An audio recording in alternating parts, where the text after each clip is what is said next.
मंचाच्या समोरील आपण सर्व सन्माननीय परिवर्तनाच्या लढ्यात ज्या ज्या महामानवांनी योगदान दिलं त्या सर्व महामानवांना महानायिकांना विनम्र अभिवादन करत या मंचावर उपस्थित या जिल्ह्याचे सन्माननीय संपर्क प्रमुख दिलीप जाधव, वाशिम यवतमाळ लोकसभा मतदारसंघाची जबाबदारी पेलणारे आणि पश्चिम विदर्भात आम्ही निर्धास्त आहोत असे सन्माननीय संजय देशमुख जी, या महाप्रबोधन यात्रेच्या निमित्ताने इथे उपस्थित सुधीर कंवर जी, सुरेश मापारी, आमचे दुसरे जिल्हा प्रमुख प्रवीण शिंदे, महिला आघाडीच्या सगळ्या पदाधिकारी महिला, आमच्याकडे नव्याने पक्षामध्ये आलेले आणि हा पक्ष मजबूत करण्यासाठी तन मन धन लावून प्रयत्न करणारे सेवानिवृत्त न्यायाधीश किशोरजी राठोड, या मंचावर अत्यंत निष्ठेने शिवसेनेसोबत उभे असलेले कॅप्टन प्रशांत सुर्वे, सर्व विधानसभांचे तालुका प्रमुख, संपर्क प्रमुख, महिला संपर्क संघटिका, सर्व सन्माननीय पदाधिकारी, महाप्रबोधन यात्रेचे समन्वयक श्री उद्धवजी कदम, डिजिटल तथा प्रिंट माध्यमांचे सर्व मान्यवर प्रतिनिधी, आणि हा कार्यक्रम सुरक्षित पार पडतोय का हे पाहतानाच त्याही पेक्षा अधिक कुठं चुकली तर सापडते का याच्यासाठी अगदी काळजी करणारे आमचे सगळे पोलीस भाऊ, तुमची काही चूक नाही दादा हो, पण अडचण सरकारची लय मोठी आहे, त्यामुळे आमची सगळ्या माध्यमांना म्हणजे मी काहीही मांडण्याच्या आधी ज्या देवाभाऊंना उबळ येते शिल्लक सेना म्हणण्याची, त्या देवेंद्रजींनी हा नजारा एकदा बघावा। विशेष की हा नजारा आमचे सन्माननीय नेते आदित्यजी ठाकरे यांच्या सभेचा नाही, हा नजारा आमचे सन्माननीय पक्षप्रमुख उद्धव साहेबांच्या सभेचा नाही, अरे शिवसेनेच्या एका शिवसैनिकासाठी जर हे एवढे शिवसैनिक जमू शकतात, ये ट्रेलर है, ये ट्रेलर है पक्षप्रमुखांच्या सभेची काय आगाज असेल याचा भान असलं पाहिजे या सगळ्या मंडळींना। दादा हो, मी काहीही बोलण्याच्या आधी एक कथा सांगितली पाहिजे म्हणजे जरा जास्त कळेल। झालं काय माहितीये का, एक जंगल होतं, जंगलामध्ये एक गुफा होती, गुफेमध्ये वाघ वाघीण राहायचे, ते शिकारीला रोज बाहेर निघायचे। त्याच जंगलात अनेक प्राणी होते, उंट होते, हत्ती होते, अस्वल होते, कोल्ह होतं, लांडगं होतं, चित्तर होतं, तित्तर होतं, घोरपड होती, कासव होतं, सगळ्या प्रकारचे पाहुणे प्राणी होते। तिथेच एक बकरी ही होती, ती बकरी ही चारा आणण्यासाठी जंगलात फिरत होती, फिरत फिरत फिरत ती त्या वाघाच्या गुहेपर्यंत गेली, तिला कुठेतरी रडण्याचा आवाज आला, लहान पिलं रडतायत असं तिच्या लक्षात आलं, बघितलं, जवळ जाऊन गुफेच्या अधिक अधिक अधिक जवळ गेली, बघितलं तर वाघाचे बछडे रडत होते। बकरीला दया आली, तिचं मातृत्व जागे झालं, ती म्हणाली, अरे बछड्यांनो का रडताय? बछड्यांनी सांगितलं, आमची आई आमचे बाबा आमच्यासाठी खायला आणायला गेलेत, आम्हाला भूक लागलीये, आम्हाला खायला काही नाहीये। बकरीचं मातृत्व जागा झालं. ती म्हणाली, बछड्यांनो रडू नका, मला जेवढं शक्य आहे तेवढं मी करेल. बकरीला पाना फुटला, बछडी बकरीला प्यायला लागली. बछडी तृप्त झाली, बकरी निघून गेली. दुसऱ्या दिवशीही पुन्हा असंच झालं. दुसऱ्या दिवशी बकरी गेली, बछडे वाट बघत होते. बछड्यांना बघून तिला पाना फुटला, तिने दूध पाजलं, ती निघून गेली. 1 दिवस, 2 दिवस, 3 दिवस, 8 दिवस हा शिरस्ता सुरू राहिला. आणि एके दिवशी अचानक नेहमीप्रमाणे बकरी गुफेमध्ये आली आणि तिथे ती त्या बछड्यांना पाना पाजायला लागली. इतक्यात वाघवाघिणीची एंट्री झाली. वाघवाघिणीला चाहूल लागली की अरे आपल्या गुहेमध्ये कुणीतरी आहे, काय करायचं. ते एकदम चौताळले, रागात आले, भडकले, गुरगुरले, डरकाळी फोडली. आणि आमच्या गुहेत यायची तुझी हिम्मत कशी झाली, आमच्या बछड्यांना हात लावायची हिम्मत कशी झाली, तुला तर एका पंजात आम्ही खलास करू. जसाही त्यांनी पंजा उगारला, तिची 2 बछडी होती, ती बछडी पुढे आली आणि म्हणाली, आई बाबा हिला मारू नका. अहो तुम्ही नसताना हीच आमची काळजी घेते, हिला मारू नका, हिला काही करू नका, हिचे आपल्यावर उपकार आहेत. हे ऐकल्याबरोबर रागाचं रूपांतर कृतज्ञतेमध्ये झालं. दोघांनी हात जोडले, आभार मानले की अगं बाई तुझ्यामुळे आमच्या बछड्यांना इतके दिवस, आम्ही म्हणतोय की आमची बछडी इतकी सुरक्षित, इतकी सुखी, इतकी हसत खेळत कशी असतात, तू त्यांची काळजी घेतलीस का.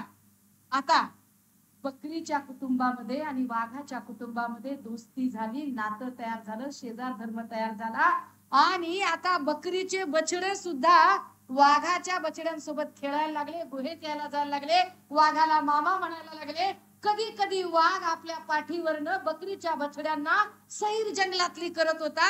एके दिवशी असाच वाघ बछड्यांना पाठीवर घेऊन जंगलात जात असताना घडलं काय, वरून जाणाऱ्या गरुडाने बघितलं.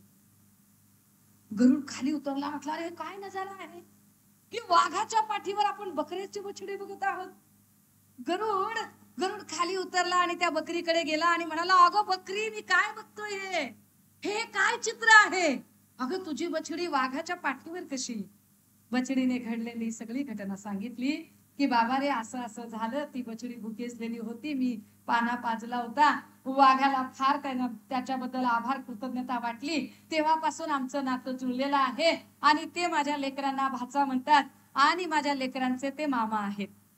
काळजी किती घेतायत बघा बरं का. ते माझ्या लेकरांना मामा म्हणतायत, माझे लेकर त्यांना मामा म्हणतायत, काळजी घेतायत. कर भला सो हो भला, चांगलं केलं की चांगलं होतं देवा, आणि तू पण चांगलं कर, तुला पण कुणी पण चांगले भेटेल. गरुडाने मंत्र लक्षात ठेवला. 30 मास निघून गेले. एके दिवशी पावसाळा सुरू झाला, जंगलामध्ये पाऊस पडायला लागला. बघता बघता सगळीकडे पाऊस पाऊस पाऊस, पाणी पाणी पाणी, पूर पूर पूर झाला. सगळीकडे पाणी, सगळ्या जंगलात जमिनीवर पाणी, खाली बिळांमध्ये पाणी जायला लागलं. जी जमिनीतली बिळं होती, एका जमिनीच्या बिळामध्ये उंदीर होता, उंदरांची पिलं होती. वरुण गरुड बघत होता, तो एका झाडाच्या फांदीवर थांबला होता. त्याने बघितलं की उंदराची पिलं ची ची ची करतायत, नाका तोंडात पाणी चाललंय. गरुडाला आठवला बकरीचा शब्द, कर भला सो हो भला, कर्म चांगले केले पाहिजेत, आपण मदत केली पाहिजे. गरुड खाली उतरला पटकन आणि एका एका उंदराच्या पिलाला आपल्या चोचीतनं पटापटा उचलायला लागला आणि झाडावर सुरक्षित ठिकाणी त्याने ठेवलं. काही वेळाने त्याच्या लक्षात आलं की पाण्यात भिजल्यामुळे या सगळ्या बछड्यांना, या सगळ्या उंदरांच्या पिलांना थंडी वाजते, ते कुडकुडत आहेत. गरुडाला वाटलं यांची मदतच केली पाहिजे. गरुडाने आपले पंख पसरले आणि सगळी उंदराची पिलं आपल्या पंखाच्या खाली घेतली. पिलं त्या उभेला झोपी गेली. सकाळ झाली, दिवस उजाडला, सगळीकडे आकाश निरभ्र होतं. गरुडाला वाटलं आता धोका संपलेला आहे, आता आपणही उडून जावं. गरुडाने उडायचा प्रयत्न केला, पंख पसरायला लागला, पंखच पसरत, पंखच उडत नव्हते. काय झालं कळेना. गरुडाने इकडे इकडे बघितलं, अरे काय झालं, हे असं काय घडलेलं आहे. अगदी त्याच वेळेला त्याच्या लक्षात आलं की रात्रभर ज्या उंदरांना आपण पंखाखाली घेतलं होतं, त्याच उंदरांनी पंख कुरतडले, पंख कापण्याचा प्रयत्न केला. गरुड तसाच दुःखी अवस्थेमध्ये कसा बसा त्या बकरीपर्यंत पोहोचला आणि म्हणाला, अगं बकरी तू सांगितलं होतंस की चांगलं केल्यावर चांगलं मिळतं.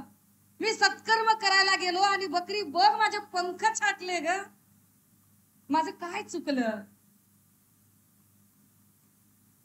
बकरीने शांतपणे सांगितलं, वाघ दादा, गरुड दादा, अरे गरुडा, तुला लक्षात आलं नाही रे बाबा, अरे मी कुणाची मदत केली?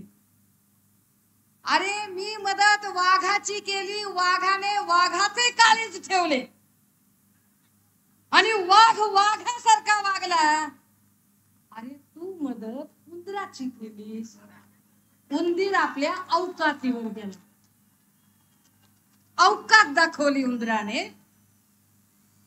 त्यामुळे आणि माहितीये का उंदरांचं काय होतं, जहाज बुडतंय असं जर वाटलं तर सगळ्यात पहिली त्या बोटीतनं उड्या कोण मारतील तर उंदर मारतील. अशा उंदरांना आपण पुन्हा धडा शिकवला पाहिजे. आणि म्हणून इलाका तुम्हारा धमाका हमारा कर. या वाशिम यवतमाळ मध्ये ज्यांना सत्ता मत्ता दिली, या यवतमाळ मध्ये भल्या भल्यांची अवकात ज्या शिवसेनेने बनवली, त्या सगळ्यांना सांगितलं पाहिजे की काय करतंय. त्या सगळ्यांना सांगितलं पाहिजे की अरे ज्याने तुम्हाला पंखाखाली घेण्याचा प्रयत्न केला, तुम्ही त्याचे पंख छाटायला निघता. पण बदमाश आहो, अरे फरक पडत नाही. एक अव्वल अस्सल शेतकरी असतो की नाही, तुम्ही धान्य चोरून न्याल, पेरण्याची कला नाही. शिवसेना उद्धव बाळासाहेब ठाकरे माणसं पेरणारी आणि नेते तयार करणारी फॅक्टरी आहे. देवेंद्र फडणवीस साहेब, तुम्ही शिल्लक सेना म्हणालात, अरे बघा इथं लोकसभा विधानसभेचे इच्छुक उमेदवार म्हणून जे इथे स्वागताला येत होते ना, जागा पुरत नव्हती. इथे जागा, ही ताकद आहे आमची. हा सगळ्या भाजपाईंना सगळ्यांना जरांची अवकात दाखवली पाहिजे, गरज आहे. कारण आम्ही जाऊ द्या जाऊ द्या गोडीत घ्यावं म्हणतोय, पण यांना काही कळतच नाहीये. राजे हो, मला याचं भान आहे की मी वाशिम मध्ये आहे. त्या वाशिम मध्ये, ज्या वाशिम मध्ये या शिवसेनेचं रोपटं ज्यांनी लावलं आणि महाराष्ट्राची सत्ता मत्ता अस्मिता अबाधित ठेवण्यासाठी हा शिवसेनेचा वटवृक्ष वाढवला, त्या वंदनीय बाळासाहेबांनीही कधी काळी इथे हजेरी लावली. आणि इथे बोलताना त्यांनी सांगितलं की वाशिमच्या पुढचा तालुका हा शब्द पुसून काढा आणि तिकडे जिल्हा लिहा. तो जिल्हा ज्या वंदनीय बाळासाहेबांमुळे जुलै 1998 ला हा जिल्हा तयार झाला. मी त्या जिल्ह्यात आहे. मला आनंद आहे की ज्या परिसरात ही सभा होते त्या परिसराचं नाव सुद्धा वंदनीय बाळासाहेबांचं नाव आहे. ज्या लोकांना असं वाटतं की आता शिवसेनेचं काय होईल, त्या सगळ्यांना कळलं पाहिजे. विशेषतः देवेंद्र फडणवीस ज्यांनी कपटीपणाचा कळस केला आणि जे शिल्लक सेना म्हणाले, त्यांना कळलं पाहिजे. Devendraji, only for your kind information, तुमच्या माहितीसाठी, या वाशिम मध्ये नगरपालिकेत आमचे 7 नगरसेवक होते आणि 7ही जण जागेवर आहेत. भावना गवळींच्या सोबत कुणी गेलेलं नाही. जिल्हा परिषदेमध्ये आमचे 7 सदस्य होते आणि 7ही जागेवर आहेत. भावना गवळी सोबत कुणी गेलं नाही. मार्केट कमिटीला आमचे 3 जण आताही आहेत. तुमच्या एवढे खोकेंचे पूर वाहत असतानाही. पंचायत समितीला 5 मधनं एकाला जरा चटक लागलेली असेल, ते एक जरा हल्लय, पण 4 जण तट देऊन इथला किल्ला लढत आहे. ते त्यांना माहिती असलं पाहिजे. दादा हो, महाप्रबोधन यात्रा का आपण घेतोय आणि कशासाठी, तर आम्ही वारंवार म्हणतोय की महाप्रबोधन यात्रा ही कुणाला टीका करण्यासाठी नाही. पण जर कुणी शिवसेना उद्धव बाळासाहेब ठाकरे किंवा शिवसैनिकांकडे वाकडी नजर करत असेल, जर कुणी सन्माननीय पक्ष प्रमुखांकडे बोट दाखवत असेल, त्यांच्याबद्दल अपशब्द काढत असेल, तर या शिवसेनेची एक निष्ठावंत शिवसैनिक म्हणून त्या प्रत्येकाचा चक्रवाढ व्याजासकट हिशोब घेतला जाईल. आणि तो हिशोब घेतानाच सगळ्यात महत्वाचं महाराष्ट्राचे प्रश्न जे दुर्लक्षित झाले. कारण आता जी परिस्थिती चालली आहे महाराष्ट्रामध्ये, जाणीवपूर्वक त्यांनी हिंदू मुस्लिम दंगल पसरवण्याचा प्रयत्न केला. हिंदू मुस्लिम दंगल पसरवण्यासाठी जन आक्रोश मोर्चे काढले गेले. कोल्हापूर असेल, अहमदनगर असेल, अकोला असेल, सातारा पुसेसावळी असेल, संभाजीनगर असेल, अशा अनेक ठिकाणाहून त्यांनी हिंदू मुस्लिम दंगल पसरते का यासाठी अनेक प्रयत्न केले. आमचे हे छोटे छोटे बारके बारके टिल्ले टिल्ले भाचे की नाही नितेश बितेश सारखे, अशांनी रोज यायचं, फोटो स्टेटमेंट द्यायचे, असलेही उद्योग केले. पण तरी सुद्धा मुस्लिम भावंडांनी कमालीचा समंजसपणा दाखवला आणि कमालीच्या संयमाने मुस्लिम भाऊ व्यक्त झाले, ज्यामुळे त्यांचा हिंदू मुस्लिम दंगलीचा डाव फसला. पण तरीही त्यांना महाराष्ट्र अशांत करावासा वाटला आणि तो अशांत करण्यासाठी आता ते मराठा ओबीसी असा वाद लावून देण्याचा प्रयत्न करत आहे.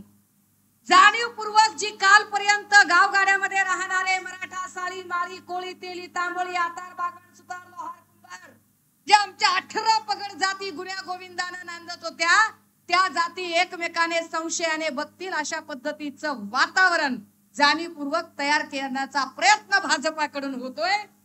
आणि तो प्रयत्न कसा होतोय हे मी आपल्याला अनेक वेळा सांगितलं की एकीकडे मुख्यमंत्री एकनाथ शिंदे साहेबांनी आरक्षण मी मराठ्यांना देणारच अशी शिवछत्रपतींची शपथ घेऊन सांगायचं, तर दुसरीकडे फडणवीसांनी सांगायचं की मी ओबीसीच्या आरक्षणाला धक्का लागू देणार नाही. एकीकडे गुणरत्न सदावर्तेने मराठा आरक्षणाच्या विरोधात याचिका दाखल करायची, तर दुसरीकडे बाळासाहेब सराटेने ओबीसी आरक्षणाच्या विरोधात याचिका दाखल करायची. सराटे आरएसएसचा पूर्णवेळ कार्यकर्ता. एकीकडे संदीपान भुमरे, अतुल सावे, गिरीश महाजन यांनी आम्ही आरक्षणाच्या बाजूचे आहोत असं अंतर्वली सराटीत जाऊन सांगायचं, तर दुसरीकडे नितेश राणे, दरेकर, प्रसाद लाड या सगळ्यांनी जरांगेचा बोलविता धनी कोण आहे असं म्हणत टीका टिप्पणी करायची. दादा हो, तुम्ही विचार करा. एकीकडे भाजप मधल्याच एका गटाने धनगर आरक्षण एसटीतून पाहिजे म्हणायचं, तर दुसरीकडे जर असे घडले तर आमचे 25 आमदार राजीनामा देतील असं नरहरी झिरवळांनी सांगायचं. तुम्ही विचार करा, नरहरी झिरवळ असतील, गुणरत्न सदावर्ते असतील, बाळासाहेब सराटे असतील, देवेंद्रजी फडणवीस असतील, एकनाथ शिंदे साहेब असतील, ही सगळीच्या दरेकर असेल, प्रसाद लाड असेल, नितेश राणे असेल, अतुल सावे असेल, संदीपान भुमरे असेल, गिरीश महाजन असेल, ही सगळी माणसं एकाच ठिकाणी सत्तेत बसलेली आहेत, जी वेगवेगळे स्टेटमेंट करून महाराष्ट्रात भांडणं लावण्याचा प्रयत्न करत आहेत. आणि यांना असं का करायचंय? कारण यांना महाराष्ट्रातल्या इतर प्रश्नांकडून लोकांचं लक्ष हटवायचं. महाराष्ट्रातले कुठलेही प्रश्न तुमच्या आमच्या समोर आले नाही पाहिजेत, तुम्ही आम्ही विचार नाही केला पाहिजे. मग महाराष्ट्रामध्ये महिलांची असुरक्षा किती वाढलेली आहे त्यावर तुम्ही बोललं नाही पाहिजे. कंत्राटी भरती, आरोग्य कर्मचाऱ्यांच्या कंत्राटी भरतीचा प्रश्न जो नागपूरला आम्ही फार व्यवस्थित मांडला होता की ज्या लोकांनी कोरोनाच्या काळात आपला जीव धोक्यात घालून काम केलं, त्या लोकांच्या त्यांच्या हक्काचे पैसे तुम्ही देत नाही आणि तुम्ही मात्र लोकांच्या पैशावर गुवाहाटी सुरतला मजा मारून येता. त्याला काय अर्थ आहे? ह्याच्यावर बोलायला पाहिजे होतं. ते बोलत नाहीत. बेरोजगारीवर बोलत नाहीत, 22 जिल्ह्यातल्या दुष्काळावर बोलत नाहीत, ते पीक विम्यावर बोलत नाहीत, अनुदानावर बोलत नाहीत. आणि ह्या सगळ्या प्रश्नांना तुम्ही विचारू नये म्हणून ते जाती जातीत भांडणं लावतात आणि चर्चेच्या केंद्रस्थानी आरक्षण नावाचं गाजर दाखवतात. परंतु महाप्रबोधन यात्रेचं हे आद्य कर्तव्य आहे की महाराष्ट्रातला प्रत्येक गावखेड्यातला माणूस शहाणा झाला पाहिजे, प्रबोधित झाला पाहिजे. छत्रपती शिवाजी महाराज, राजर्षी शाहू महाराज, फुले शाहू आंबेडकर, प्रबोधनकार ठाकरे यांचा विचार त्याच्यापर्यंत पोहोचला पाहिजे. हा आमचा प्रयत्न आहे. आणि हा प्रयत्न म्हणूनच आम्ही प्रत्येक गावखेड्यात जाऊन, कारण आम्ही असा टीव्ही लावला की नुसते आम्हाला राजकीय रंगपंचमी आणि टीका टिप्पण्याच दिसतायत. लोकांच्या प्रश्नावर कुणी बोलताना दिसतच नाहीये. त्या लोकांच्या प्रश्नांवरती मांडणी झाली पाहिजे, बोललं गेलं पाहिजे. म्हणून मी इथं वाशिम बद्दल ज्या वेळेला बोलायला लागते तर वाशिमचा मी बऱ्याचदा म्हणजे इथल्या काही लोकांशी भेटले, 3-4 दिवस झालं, काही अंदाज घेतला आणि मग मला काही गोष्टी जाणवल्या. खरं तर वाशिम जिल्ह्याची निर्मिती जेव्हा 98ला झाली, वाशिमचा मागास, अनुशेष आणि एकूण अशंकित जिल्हा अशा अर्थाने वाशिमकडे विशेष लक्ष दिलं पाहिजे, हे राज्याचं खरं तर धोरण असायला पाहिजे. पण ते तसं झालं का? लोकप्रतिनिधींनी नेमकं काय केलं? म्हणजे अगदी एक एक उदाहरणं जरी सांगायची झाली तर पाटबंधारे प्रकल्पाचं मंडल कार्यालय जे वाशिम मध्ये होतं, इथून ते कार्यालय बुलढाण्याला हलवलं गेलं. काहीही गरज नसताना विभागाने 23 ऑक्टोबर 2023ला त्याचा GR काढला आणि ते कार्यालय इथून बुलढाण्याला हलवलं. आता त्याच्यामुळे काय होतोय? त्याचा परिणाम असा होतोय की इथल्या एखाद्या माणसाला छोट्यातला छोटा कागद पाहिजे असेल तर 200 किलोमीटर लांब तिकडे चक्रा मारायला जावं लागतं. इथून तो जर 10-11 वाजता गेला तर तिथे पोचता पोचता 5 वाजता ऑफिस बंद होतं. काम कसं करायचं काय? त्याच्या जिल्ह्याचं त्याचं ऑफिस त्याच्याकडे असलं पाहिजे ना. पण ह्यावर कोण बोलणार? तीच गत दुसरी ठिकाणी झाली. या जिल्ह्याचं सिंचन क्षेत्र वाढवण्यासाठी, पाणी टंचाई दूर करण्यासाठी, विशेष काही योजना राबवायच्या म्हणून, दुष्काळावर मात करण्यासाठी जे कार्यालय उभं झालं आणि याच पद्धतीचं जलसंपदेचं कार्यालय, हेही कार्यालय बुलढाण्याला वळवलं गेलं. आणि ते आता 2023 मध्ये, आणि एकही लोकप्रतिनिधी यावर अजिबात चकार शब्दाने बोलत नाही. हा वाशिम जिल्हा म्हणजे सोयाबीनचं अग्रेसर क्षेत्र आहे. जवळपास 90 ते 95% क्षेत्र हा सोयाबीनचा पेरा असलेलं क्षेत्र आहे. पण परिस्थिती काय आहे इथे? एवढी मोठी माया ज्या लोकप्रतिनिधींनी जमा केली, त्या लोकप्रतिनिधींच्या हे लक्षात आलं नाही की अरे एवढं मोठं सोयाबीनचं क्षेत्र आहे तर या जिल्ह्यामध्ये एखादी सोया मिल व्हायला हवी. ती सोया मिल झाली तर इथल्या लोकांना काही कामधंदा मिळेल, त्यांचे काही प्रश्न सुटतील. पण ते कसं करतील? अशी सोया मिल उभी करण्यापेक्षा एखादा बालाजी पार्टिकल उभा करून त्यातनं आपला काही सबमाल अंदर कार्यक्रम केलेला जास्त चांगला ना. तो कार्यक्रम त्यांनी जास्त केला. प्रश्न कुणी विचारायचे या लोकांना? आता परिस्थिती सोयाबीनची काय झाली आहे? सोयाबीनचे जर एकूण भाव बघितले तर बघा, साधारणतः 2014ला म्हणजे त्याच्या तर आधी खूपच सोयाबीनचा भाव कमी होता, पण 2014ला जो भाव होता तो साधारण 4 ते 5 हजाराचा भाव होता. याच काळामध्ये कृषी मूल्य आयोगाचे अध्यक्ष सन्माननीय भाजपचे आमदार पाशा पटेल यांनी एक कृषी दिंडी यात्रा काढली. या यात्रेमध्ये देवेंद्रजीही सहभागी झाले होते. या यात्रेमध्ये पंकजा मुंडेही सहभागी झाल्या होत्या.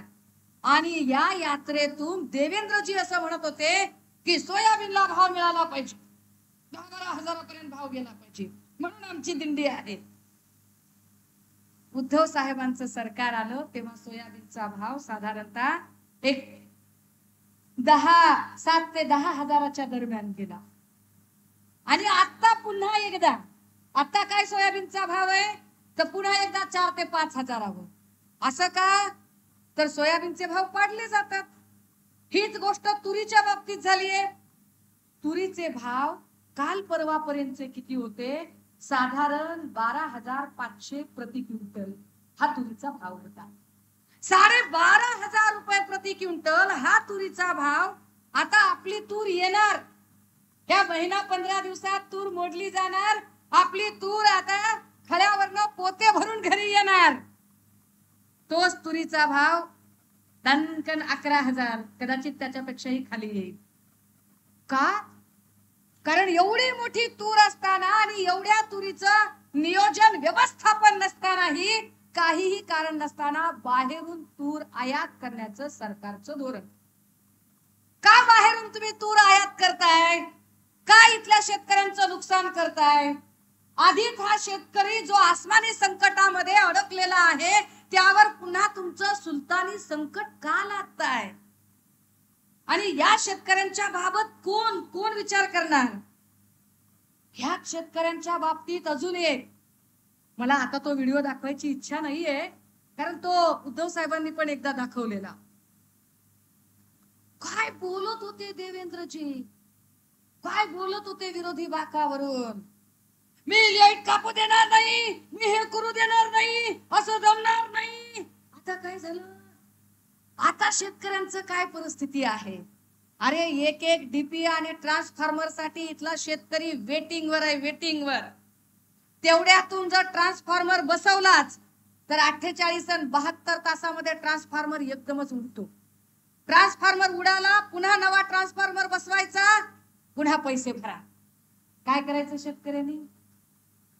ट्रान्सफॉर्मर सारखे सारखे उडतात. ज्या ट्रान्सफॉर्मर कंपनीकडून ट्रान्सफॉर्मर मागवले जातात अधिकारी टेंडर देऊन, हे कोणत्या कंपनीचे आहे? जेवढे फॉल्टी ट्रान्सफॉर्मर येतात ह्यावर कोणच बोलत नाही. अधिकारी, सरकार आणि ट्रान्सफॉर्मरच्या त्या कंपन्या, ह्या सगळ्यांचं जणू काही आर्थिक साठ्यालोट्याचं गणित झालंय. शेतकऱ्यांकडे कोण बघत? शेतकऱ्यांच्या प्रश्नाचं काय? यावरती अजिबात म्हणजे चकार शब्द बोलले जात नाहीत.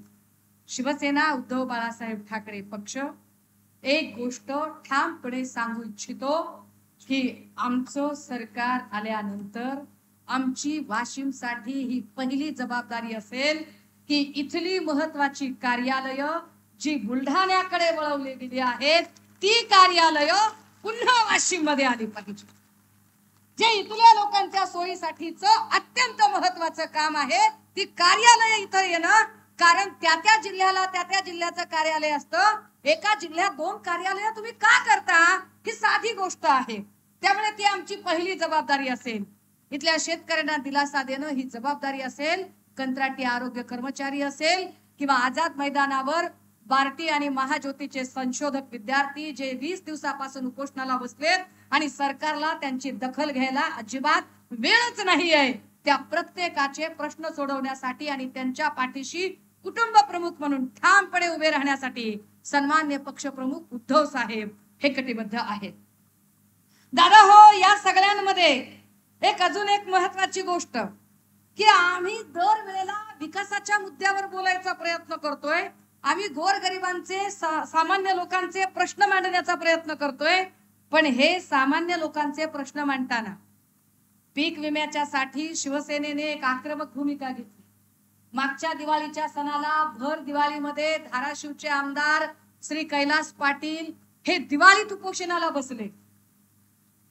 आपण इतके लढे दिले, पीक विम्याच्या विरोधात कोर्टात जाऊन वाटेल त्या पद्धतीने सरकारच्या समित्या सगळ्यांच्या समोर मांडणी केली आणि प्रत्येक ठिकाणाहून सांगितलं की पीक विमा कंपन्यांनी शेतकऱ्यांचा विमा हा त्यांच्या खात्यामध्ये अग्रिम जमा केली पाहिजे.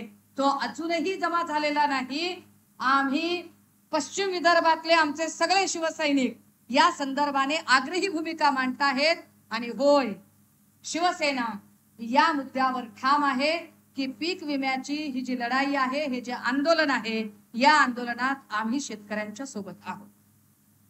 या सोबतच ज्या काही इथली बेरोजगारी असेल, इथल्या कंत्राटी भरती असेल, इथल्या लोकांचे प्रश्न असतील, या प्रत्येक प्रश्नावर मांडणी करणे ही आमची जबाबदारी आहे.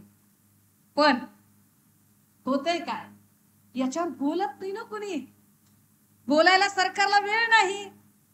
आम्ही प्रश्न विचारतो देवेंद्रजींना, तर देवेंद्रजींची ती जी शाउटिंग ब्रिगेड आहे ती काहीतरी भलतच बोलते, ती तर्काला धरून उत्तरच देत नाही.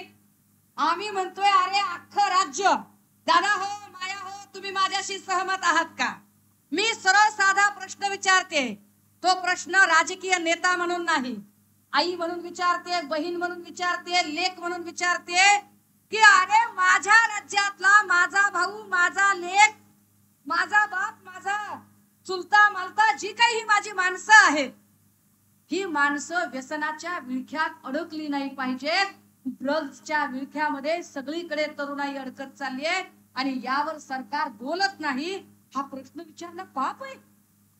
हा प्रश्न आम्ही विचारतो त्यांना, तर यावर बोलत नाही देवेंद्रजी. कायदा सुव्यवस्थेचा प्रश्न निर्माण झाला यावर बोलत नाही देवेंद्रजी. मी काल गेले होते अकोल्यामध्ये पीडित मुलीला भेटायला.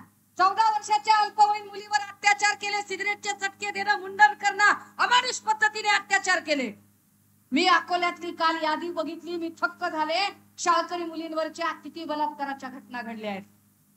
आणि महिला आयोगाची अध्यक्षा किंवा भाजपच्या 3ऱ्या 4थ्या फळीतल्या आक्रस्ताळ्या पुढारी झालेल्या बायका त्या म्हणतात की सगळंच पोलिसांवर कसं सोडता, मुलींनी सुद्धा आत्मनिर्भर व्हायला पाहिजे. अरे दादा हो, तुम्ही विचार करा. 5 वर्षाचं, 7 वर्षाचं, 10 वर्षाचं लेकरू, त्याला काय कळणार आहे आत्मनिर्भरता? ते भाजपच्या त्या बायका सांगतात की आम्ही टोल फ्री नंबर दिलाय, त्याच्यावर फोन करा. अरे 7 वर्षाच्या लेकराजवळ असतोय का मोबाईल? त्याने कधी टोल फ्री वर फोन करायचा? त्या टोल फ्री वरचा फोन त्याला जमल का करायला? कल्याणमध्ये 7 वर्षाच्या लेकराला भुसकून मारलं. मी त्या मुलीच्या आई वडिलांना भेटायला गेले तर काळीच कापत होतं, कारण त्या लेकराच्या फोटो समोर 3ऱ्या दिवशी नैवेद्य म्हणून काय ठेवलेलं होतं? एक मॅगीचं पॅकेट, चॉकलेट आणि छोटी कुर्ती. ही गंभीर परिस्थिती आहे. कायदा सुव्यवस्थेचे 3, 13, 9, 18 झालेले आहेत. देवेंद्र फडणवीस कायदा मंत्री म्हणून, गृहमंत्री म्हणून सपशेल नापास झालेले आहेत. अगदी आजची घटना आहे. आज येरवडा कारागृहामधला एक कुख्यात गुंड फरार झाला. टांगा पलटी घोड फरार. काय करायचं त्याच्यावर? अरे काल परवा मी एक व्हिडिओ ट्वीट केला आणि सांगितलं की बघा पोलिस कैद्यांना कसली पाकिटं पुरवतायत. पाकिट, अरे कैद्यांना एखादी वस्तू द्यायची असेल तर त्याची प्रक्रिया असते ना राजा. जेलमध्ये जावं, तिथं त्या कारागृह निरीक्षकाची परमिशन घ्यावी, लेखी द्यावं, वस्तू तपासाव्या, मग आत जाव्या.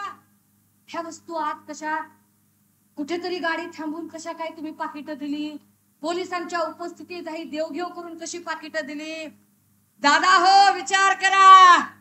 उद्धव साहेब सत्तेमध्ये असताना नुसत्या IQ माहितीवरून, कारण परमवीर सिंग नंतर म्हणतो माझ्याकडे कुठलाच पुरावा नाही, मी ऐकलं होतं म्हणून म्हणलो की 100 कोटीची वसुली. ऐकलं होतं.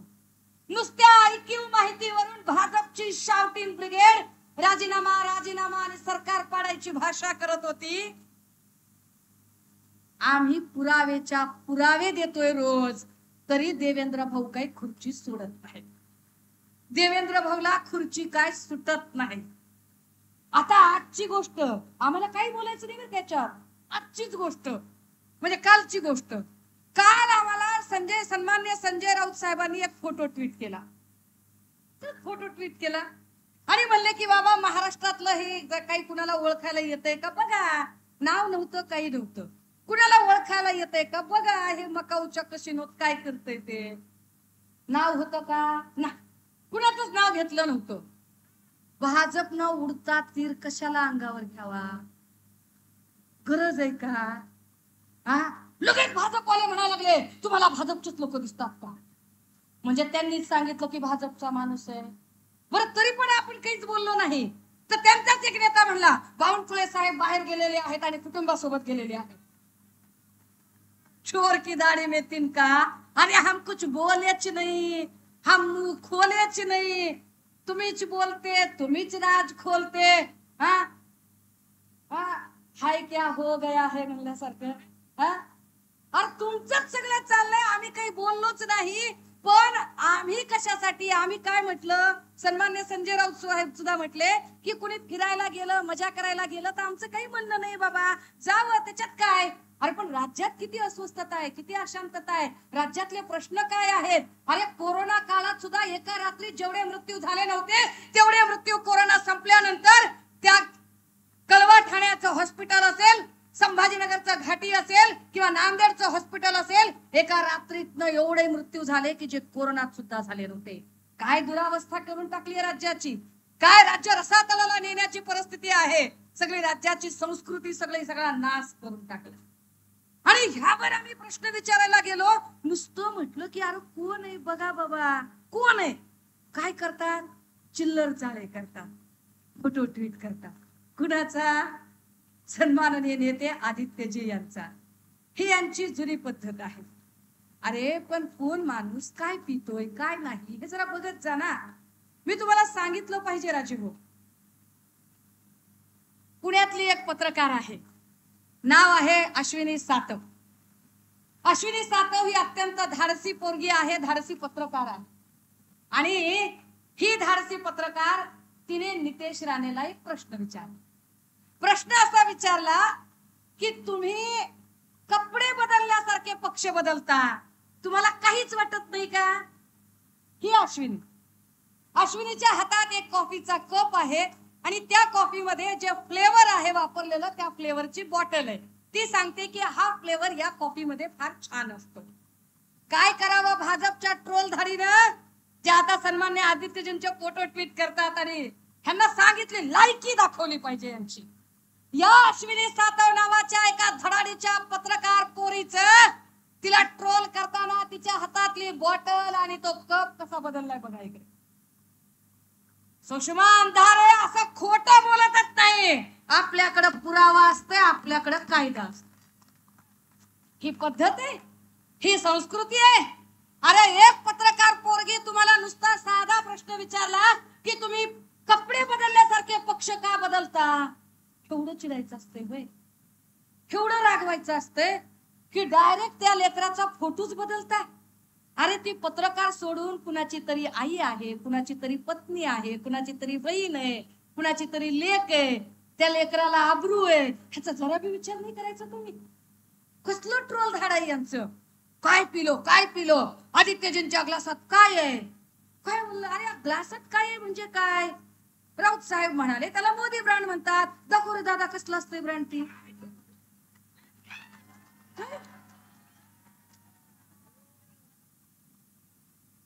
चक्रवाढ व्याजासकट हिशोब केला जाईल. नादच करायचा नाही.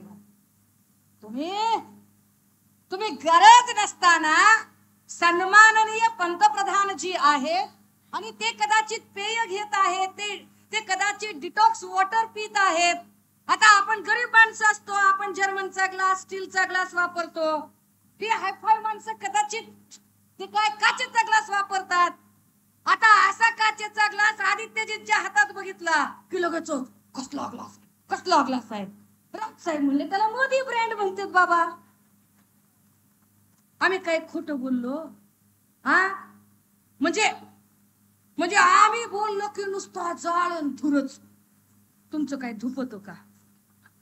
विचारलं पाहिजे ना, विचारलं पाहिजे. ही महाप्रबोधन यात्रा आहे, पुराव्यांसकट बोलणारी महाप्रबोधन यात्रा आहे. दादा हो, आम्ही जेव्हा काही प्रश्न विचारतो आणि आम्ही जेव्हा काही बोलतो, इथल्या काय त्या त्यांचं नाव काय, गद्दारांची नाव बी लक्षात राहत नाही. तू भावना गवळी. काय भावना गवळींबद्दल आम्ही आम्ही काही बोललो होतो का? आम्ही काहीतरी बोललो होतो का? मी जरा पुराव्यांसकट सांगितलं पाहिजे बरं का. पुराव्यांसकट आपण सगळं दप्तर घेऊन येतो. ए दादा, अमोल दादा, एक व्हिडिओ दाखव. हाऊसच फिरू आपण. नमस्कार, मी राघवी साबण बुलेटिनमध्ये आपलं स्वागत करते. सुरुवातीला या क्षणाची महत्त्वाची बातमी. बावरा गवळींच्या ट्रस्टमध्ये. नमस्कार, मी राघवी साबण आपलं स्वागत करते. सुरुवातीला या क्षणाची महत्त्वाची बातमी.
परिवर्तन व्हायला दुःखाचं प्रतिष्ठान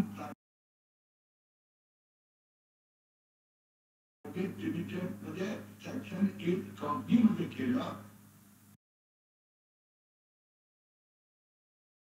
ते करताना त्यांनी जे डॉक्युमेंट वापरले त्याच्यात फोर्जरी केलाय, फोर्जरी चीटिंग केल्या अशी तक्रार माझ्याकडे आली. या ट्रकमध्ये 70 कोटीची संपत्ती ही ट्रकची होती. त्या भावना गवळींनी ठाम नावाचा त्यांचा पीएच्या नावाने केलेला आहे. एक मिनिट थांब दादा. आता बघा हा आरोप कुणी केला? व्हिडिओ स्पेशालिस्ट किरीटने केला. हा व्हिडिओ स्पेशालिस्ट म्हणजे असो काही जाऊ दे, त्याच्यात खोलात जात नाही. आरोप केला किरीट सोमय्या यांनी.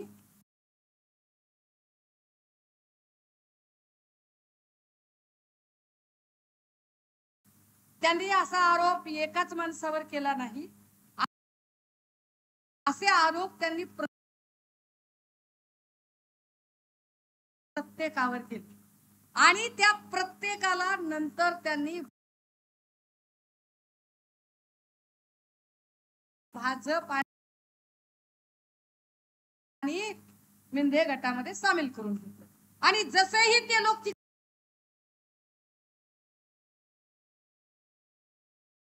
तिकडे गेले त्यांच्या चौकशा बंद झाल्या. म्हणजे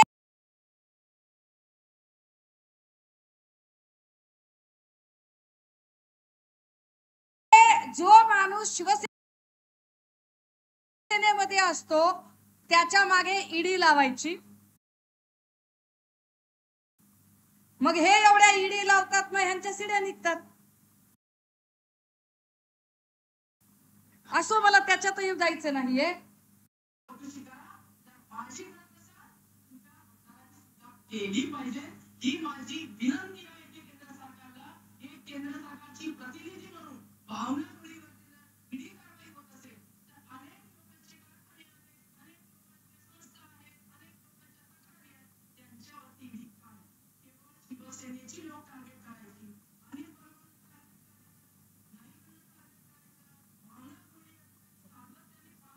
बस काय म्हणल्या त्या? अनिल परबांना टार्गेट करायचं, वैभव नाईकांना टार्गेट करायचं. त्यांनी अनेक नावं घेतली आहेत. कबुली जबाब कोण देतंय? ते आपल्याकडे काहीतरी उंदराची मावशी मांजर म्हणतात ना, तसला धंदा. कबुली जबाब देत आहेत त्या की बाबा भाजप अशा पद्धतीने ईडी मागं लावतं आणि अनिल परबांना, वैभव नाईकांना किंवा संजय राऊत साहेबांना अशा पद्धतीने ईडी परेशान करतं, हे स्वतः भावना गवळी सांगत आहेत. आता भावना गवळी हे सगळं सांगताना त्या म्हणतायत की नाही, मी तर असं काही केलेलं नाहीये, माझी तुम्ही चौकशी करा. नुसती माझी चौकशी नाही, काय सांगतायत त्या? माझी चौकशी करताना माझे शब्द नाहीयेत.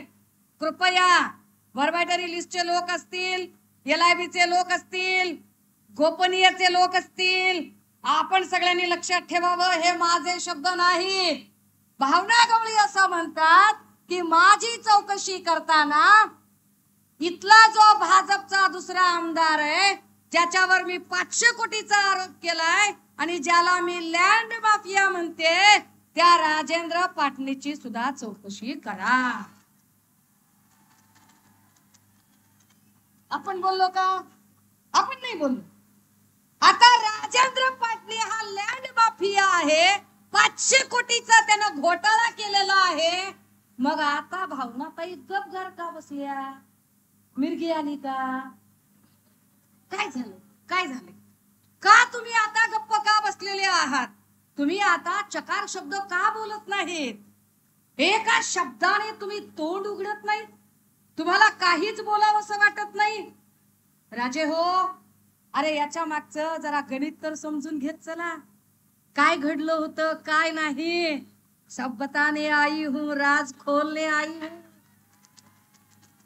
ऐसेच नाही. तुम्ही जर उद्धव साहेबांबद्दल ज्या पक्षाने आणि ज्या मातोश्रीने तुम्हाला 5 वेळा तख्तो ताज दिला, तुम्ही जर त्यांच्याशी विश्वासघात कराल तर तुम्हाला धडा शिकवावा लागेल. काय झालं या सगळ्यांमध्ये?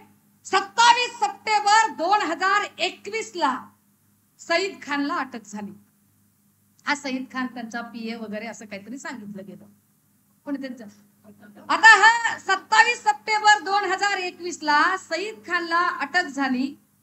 21 ला 27 सप्टेंबर 21 ला अटक झालीये. बघा तिथून पुढे हालचाली कशा झालेल्या आहेत. त्यानंतर 3-4 महिने वेगवेगळ्या प्रकारच्या हालचाली, गुवाहाटीला जायचे प्लॅनिंग, हे सगळं होत आलेलं आहे. आणि 21 जुलै 2022 ला हे सगळे लोक वाया सुरत गुवाहाटीला निघून गेले. 5-6 महिन्यांनीच बरं का. जसेही हे लोक निघून गेले, फार विशेष आहे, माझ्याकडे अजून एक पेपर आहे, ज्या पेपरवरची तारीख ही 27 जुलैला त्याला अटक झाल्याची तारीख आणि त्याची बेल ऑर्डर जी आहे ती पुढे. जसेही ते तिकडे गेले, इकडे त्याची बेल ऑर्डर झाली. आता ती बेल ऑर्डर होताना अजून एक गोष्ट फार महत्वाची आहे की या सगळ्यांच्या मध्ये म्हणजे त्यांनी सांगितलं, किरीटला सांगितलं आणि व्हिडिओ स्पेशालिस्ट किरीट यांनी विश्वास ठेवला. आधी किरीट भाऊंना विश्वास, आता जाऊ दे भाऊ म्हणत नाही, भाऊ म्हणायला पण पात्रता लागते. किरीट सोमय्या यांनी आधी असं म्हटलं की 17 साली तुमच्याकडे चोरी झाली आणि तुम्ही 19 लाखाचा काय त्याच्यावरती तक्रार दाखल केली. कोण म्हणलं? मी तर काय म्हणलं. किरीट सोमय्या असं म्हणाले की 1.5 वर्ष तुम्ही काय करत होता, तुम्ही चोरीची तक्रार नंतर का दाखल केली वगैरे वगैरे वगैरे. आणि सईद खानवर आरोप आम्ही केले नाही किंवा सईद खान बद्दल आम्ही काहीच बोललो नाही. पुन्हा एकदा गोपनीयचे लोक, LIBचे लोक, पोलीस खातं, व्हर्बायटरी सगळेजण, मी काहीच बोलत नाहीये. हे वाहिन्यांमधले पब्लिक डोमेन मधले व्हिडिओ आहेत. दादा दाखव. एक और बड़ी खबर का रुख करेंगे। मुंबई से बड़ी खबर आ रही है, मनी लॉन्ड्रिंग मामले से जुड़ी ये बड़ी खबर है। आपको बता दें कि मनी लॉन्ड्रिंग केस में ईडी ने कार्रवाई करते हुए शिवसेना के मुख्य कार्यवाह भावना गावड़े के स्टॉवर को गिरफ्तार किया है। उसके बाद किया जाएगा। तो मुंबई से इस वक्त बड़ी खबर आपको बता दें कि मनी लॉन्ड्रिंग केस में ईडी ने कार्रवाई करते हुए शिवसेना के मुख्य कार्यवाह भावना गावड़े के स्टॉवर को गिरफ्तार किया है। पूछताछ के बाद सईद खान को गिरफ्तार किया गया है। दादा नाही रे दादा, नाही नाही, हे काय वंशमोर करायचं ना काम आहे. हे का आम्हाला हे का करावं लागतंय त्याचं कारण सांग. मागे उद्धव साहेब आले आणि बोलले, त्यावेळेला फार काहीतरी भावना गवळींना फार अशा मुंग्या बिंग्या आल्या होत्या. नेरच्या माझ्या सभेनंतर दिल्लीत त्यांना पत्रकारांनी प्रश्न विचारले आणि त्या पत्रकारांना म्हणाल्या की माझा काय संबंध आहे, मला क्लीन चिट वगैरे दिलेली आहे आणि मला आता काही त्याच्यातलं काही राहिलेलं नाहीये. मी आपल्याला जरा सांगितलं पाहिजे की त्यांना क्लीन चिट मिळाली की नाही मिळाली. माझ्याकडं सईद खानच्या अरेस्ट आणि बेल ऑर्डरची कॉपी आहे, माझ्याकडे ईडीच्या कारवाईची कॉपी आहे. किरीट सोमय्याच फक्त कागद दाखवत नाही तर आम्ही सुद्धा कागद दाखवू शकतो. बरोबर आहे, आम्हाला कागद दाखवायला येतात. हे सगळे कागद आमच्याकडे आहेत. यातलं इंग्रजी वाचण्यापेक्षा मी थेट मराठी वाचते, ज्यामध्ये काय म्हटलेलं आहे. ईडीने असा कुठलाही निष्कर्ष काढलेला नाही. म्हणजे भावना गवळी नंतर म्हणाल्या ना की मला क्लीन चिट मिळालेली आहे, आता कुठलेच आरोप माझ्यावर नाहीयेत. तर हे सांगितलं पाहिजे जनतेला, ईडीने असा कुठलाही निष्कर्ष काढलेला नाही. भावना गवळी यांच्या या केस मधील रोल, ज्यांना को अक्युज्ड म्हटले, सह आरोपी म्हटलेलं आहे, यातल्या ज्या फॅक्ट आहेत त्या पुढील इन्व्हेस्टिगेशन साठी चालू आहे. अजून चौकशी चालू आहे त्याची. या केस बाबत अजूनही ईडीने ही केस बंद केलेली नाही, कारण ती भाजपा आहे. चुप बैठो नाही तो कान काटून गायब. ती भाजपा आहे. तुम्हाला डोकंच वर करू देणार नाही, कारण माहिती आहे जर त्यांनी केस बंद केली तर आज तुम्ही आम्हाला धोका दिलाय, उद्या तुम्ही भाजपला पण धोका देणार आहात. त्यामुळे भाजपने नारे आवळून ठेवलेले आहे. केस कुठेच बंद नाहीये. काय म्हटलंय त्यांनी, ईडीने असा कुठलाही निष्कर्ष काढलेला नाही. भावना गवळी यांच्या केस मधील रोलला घेऊन इनफॅक्ट पुढील इन्व्हेस्टिगेशन चालू आहे. या केस बाबत अजूनही ईडीने ही केस बंद केलेली नाही, कारण याबाबत कोणतेही कागदी पुरावे ईडी कडून ईडी पुढे सादर केले गेलेले नाहीत. केस मध्ये सईद खानला फक्त आणि फक्त बेल ग्रँट करण्यात आली आहे, अर्थात जामीन मंजूर झालेला आहे आणि हायकोर्ट ऑफ बॉम्बे कडून तो जामीन आहे. ईडीच्या मॅटर मध्ये भावना गवळी या को अक्युज्ड आहेत. विशेष महत्वाची बाब की या सगळ्यांच्या मध्ये सईद खानला जी काही बेल ग्रँट झालेली आहे, जे जामीन मंजूर झालेला आहे, तो सुद्धा सशर्त जामीन मंजूर झालेला आहे, ज्यामध्ये स्पष्टपणे काही अटी शर्ती त्याच्यामध्ये घातलेल्या आहेत. ज्यात असं सांगितलेलं आहे की the applicant who is arrested in CR number ECIR MBZ01 /78/2021 is ordered to be released on cash bail in the sum of rupees 1 lakh for a period of 4 weeks. The applicant shall within the said period of 4 weeks furnish the PR bonds in the sums of 1 lakh rupees. The applicant shall surrender his passport before the trial court. जो हा माणूस आहे याने याचा passport सादर केला पाहिजे, तो पासपोर्ट त्याने जमा केला पाहिजे. The applicant shall not leave India without prior permission of the trial court. न्यायालयाच्या परमिशन शिवाय तुम्ही कुठेही बाहेर जाऊ शकत नाही. The applicant shall not tamper with the evidence in any matter. तुम्ही अशी कुठलीही कृती करू शकत नाही. The applicant shall keep the investigating officer informed to his current address and mobile contact number and or change or of residence or mobile details if any from time to time. जर तुमचा काही पत्ता बदलला, mobile बदलला तर तुम्हाला वेळोवेळी चौकशी अधिकाऱ्यांना सहकार्य करत ही सगळी माहिती सांगावी लागेल. The applicant shall report to the enforcement directorate on the first Monday. आता हे सगळं जे काही सांगितलं गेलं, को अक्युज्ड सह आरोपी भावना जी आहेत, म्हणजे क्लीन चिट कुठलीही नाही, क्लीन चिट नसतानाही त्या अशा पद्धतीने, मला खरं तर न्यायालयाने सांगितलेल्या त्या प्रत्येक वाक्यांवरती आता जायचं नाही, कारण खूप साऱ्या गोष्टी याच्यामध्ये आहेत, खूप साऱ्या गोष्टी. मला म्हणजे स्वतःला संकोच वाटतोय जे शब्द याच्यात वापरलेले आहेत ते शब्द सांगायला. दादा हो, या सगळ्या लोकांना लोकांचा विकास करण्यासाठी निवडून द्यायचं होतं. शिवसेनेने विश्वास टाकला होता, पण यांनी बेकायदेशीर पद्धतीने माया जमा केली आणि ती माया जमा करून नंतर ती वाचवण्यासाठी हे ईडीच्या दारात नतमस्तक होऊन पुढे गेले. ज्या किरीट सोमय्यांनी एवढे आरोप केले होते त्याच किरीट सोमय्याला नंतर पत्रकारांनी विचारलं तेव्हा मात्र ते अत्यंत गपगार राहिले, जसे ते अनेक प्रकरणामध्ये गपगार राहिलेले आहेत आणि त्यांना त्याचं काहीही वाटलं नाही. हे फार विशेष आहे. आता शेवटचा प्रश्न, दादा एक फोटो दाखवस, एक फोटो दाखवस दादा.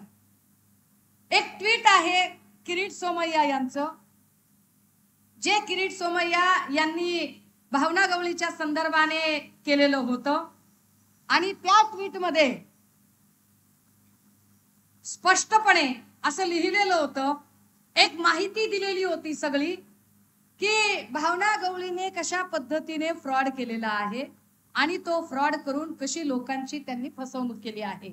ट्वीट असं आहे, 7 करोड भावना गवली ने ही चुराए है.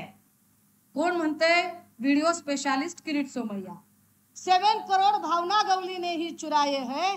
ते 7 कोटी रुपये भावना गवळीनेच चोरले होते. ED says Shivsena MP Bhavana Gawali has filed fake FIR of 7 crore theft. त्याग केले देवेंद्र फडणवीसांना. त्या देवेंद्र फडणवीसांना ज्यांचे नेते नरेंद्र मोदी आहेत, ज्या नरेंद्र मोदींना 7 कोटीचा आरोप ज्यांच्यावर केलाय त्यांनी राखी बांधलेली आहे. बरं, आणि खाली पेपरचे कटिंग वगैरे टाकलेले आहे. आता माझा साधा प्रश्न आहे, कारण माझ्या सभेनंतर मला कल्पना आहे की पत्रकार भावना गवळींना प्रश्न विचारतील. असं झालं तसं झालं, मग सुषमाताई असं बोलल्या तसं बोलल्या, आणि मग त्या सांगतील खोटं बोलते ती खोटं बोलते, मला क्लीन चिट मिळाली आहे, मी निर्दोष आहे, केस बंद झालेली आहे, मी असं काही केलंच नाही. तर चला, माझ्यावर चांगले संस्कार आहेत, मी तुमच्या म्हणण्यावर विश्वास ठेवते. मी विश्वास ठेवते की असं काहीच झालेलं नाही. जर असं काही घडलं नाही तर ज्या व्हिडिओ स्पेशालिस्ट किरीट सोमय्या यांनी तुमची आबरू अशी भर बाजारात उधळायचा प्रयत्न केला, तुम्ही त्याच्यावर आबरू नुकसानीचा दावा का टाकला नाही? का किरीट सोमय्याला तुम्ही सोडून दिला? जर तुम्ही खरे आहात, जर तुम्ही चुकलेल्या नाही आहात, जर खरंच तुमच्यावर वंदनीय बाळासाहेबांचे संस्कार आहेत आणि तुम्ही बेकायदेशीर 1 रुपया जमा केलेला नाहीये, तुम्ही ईडीला घाबरलेल्या नाहीये, तुम्हाला क्लीन चिट मिळालेली आहे, तर मग तुम्ही किरीट सोमय्या आणि भाजपाला कोर्टात का खेचत नाही? का खेचत नाही कोर्टात? खऱ्याला मरण आहे का दादा? अरे सत्व परीक्षा सगळ्यांना द्यावी लागती, ताऊन सुलाकून निघून अजून सोनं निखरत ना. का तुम्ही ती केस दाखल केली नाही? भावना गवळी, तुम्ही एवढ्या एकाच प्रश्नावर क्लीन बोल्ड होता, मला अधिक बोलायची गरज पडत नाही. राजे हो, हे आपल्या सगळ्यांना मला यासाठी सांगावं लागलं कारण या सगळ्या लोकांनी सांगितलं की उद्धव साहेबांनी हिंदुत्व सोडले. अरे हिंदुत्व म्हणजे काय असतं रे? काय असतं हिंदुत्व म्हणजे? कुठल्या बाता मारताय तुम्ही? अरे जाती जातीमध्ये धर्माधर्मामध्ये भांडणं लावायची आणि घरं पेटवायची म्हणजे हिंदुत्व काय? घरं पेटवणारे हिंदुत्व भाजपाचं असेल. शिवसेना उद्धव बाळासाहेब ठाकरे जे हिंदुत्व सांगते ते गोरगरिबांच्या चुली पेटवणारे हिंदुत्व सांगते. आम्हाला गोरगरिबांच्या चुली पेटवायची चिंता पडलेली आहे. आम्हाला गोरगरिबांच्या महाराष्ट्राच्या लेकी बाळी कशा सुरक्षित राहतील यासाठी लढणं गरजेचं वाटतं. सुषमा अंधारे ही सुळावरची पोळी खायला तयार होते. सुषमा अंधारे ही जीवाची बाजी लावून इथं लढायला तयार होते, कारण सुषमा अंधारेला माहितीये की माझा जीव भलाही बकरीचा असेल पण गुफेतला वाघ माझा भाऊ आहे. त्यामुळे या बकरीच्या लेकराला तो वाघ मामा आपल्या पाठीवर घेऊन खेळवणार आहे आणि शिवसैनिकांना अगदी आपल्या चिलखत देऊन रक्षण करणार आहे. आणि अशा वाघ भावासाठी माझ्यासारख्या 1000 बहिणी कुर्बान आहे तो वाळून टाकायला. आम्ही आमचा जीव वाळून टाकायला तयार आहोत. काय करणार आहात तुम्ही? केसेस टाकणार माझ्यावर? सन्मान्य आदित्यजींवर तुम्ही केस टाकली. कशाची केस टाकली तुम्ही? म्हणाले तुम्ही पुलाचं उद्घाटन का केलं? अरे BMC ने जिथं रिपोर्ट दिलाय की पूल पूर्ण झालाय आणि त्या पुलाचं उद्घाटन करणं प्रशासक तुम्ही नेमलाय, तिथं नगरसेवक नाहीये, तर दुसरा जो प्रिफरन्स जातो तो आमदाराला जातो. त्या भागाचे आमदार म्हणून आदित्यजींचा तो अधिकार आहे. पण तरीही जर तुमचं म्हणणं असेल की आम्हाला ते चेक करायचं होतं, त्या अधिका उद्घाटन केलं म्हणून आम्ही तुमच्यावर गुन्हा दाखल करतोय, तर मग समृद्धी महामार्गावर जे शेकडो मुर्दे पडले त्या पुलाचं उद्घाटन करणाऱ्या त्या सगळ्या भाजपच्या मुख्यमंत्र्यांसकट आणि सगळ्या नेत्यांवर तुम्ही 302चा गुन्हा दाखल करणार का? बोला, का दाखल करावा लागेल? तुम्ही आम्हाला काय गुन्ह्याची आणि FIR ची भीती दाखवताय? अरे निष्ठावंत शिवसैनिक मेडल सारखे ते सगळे गुन्हे मिरवायला तयार आहेत, कारण आमच्यावर गुन्हे दाखल होतात याचा अर्थ आम्ही निष्ठावंत आहोत. आम्ही तुमच्यासारखे करप्टेड नाही आहोत आणि आम्ही तुमच्यासारखे भिवून जाणारे नाही आहोत. सत्ता आम्हाला मिळाली नसती काय? होय दिली नसती काय सुषमा अंधारेला एखादी MLC शिंदे गटानं? हा, अरे आम्हाला सत्ता अशा बेकायदेशीर आणि बैमान पद्धतीने नको आहे, यापेक्षा आम्ही इमानदारीची चटणी भाकर खाऊन सुखी आहोत. ही आमची स्वाभिमानाची भाकरी आहे आणि ही स्वाभिमानाची भाकरी आम्ही सगळे मिळून मिसळून एकत्र ही लढाई लढणार आहोत. दादा हो, सभेच्या सुरुवातीला जो व्हिडिओ दाखवला त्या व्हिडिओ मधला सगळ्यात शेवटचं चित्र तुमच्या प्रत्येकाच्या डोळ्यात साठवा.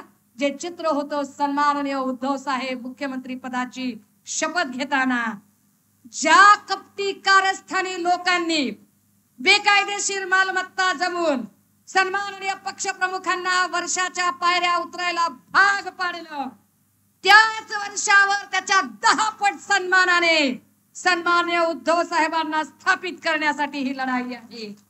या लढाईमध्ये तुमच्या सगळ्यांची साथ मागायला आणि या देशाचा हा कायदा हे संविधान वाचवायला तुमच्या सगळ्यांची साथ हवी आहे.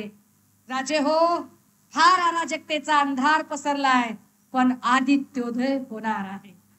तो आदित्योदय करण्यासाठी तुमच्या सगळ्यांचे आशीर्वाद मागण्यासाठी इथपर्यंत आले होते. मला कुणाच्याही भावना दुखवायच्या नव्हत्या, पण माझ्या बोलण्याने कुणालाही वाईट वाटलं असेल, राग आला असेल, उपमर्द झाला असेल, चुकून माकून कुणाच्याही भावना दुखावल्या गेल्या असतील, तर अशा सगळ्यांची अगदी खबऱ्या खुबऱ्या सहित यापैकी मी एकाचीही माफी मागणार नाही. मी माझ्या म्हणण्यावर ठाम आहे. थांबते, रजा घेते. जय हिंद, जय महाराष्ट्र.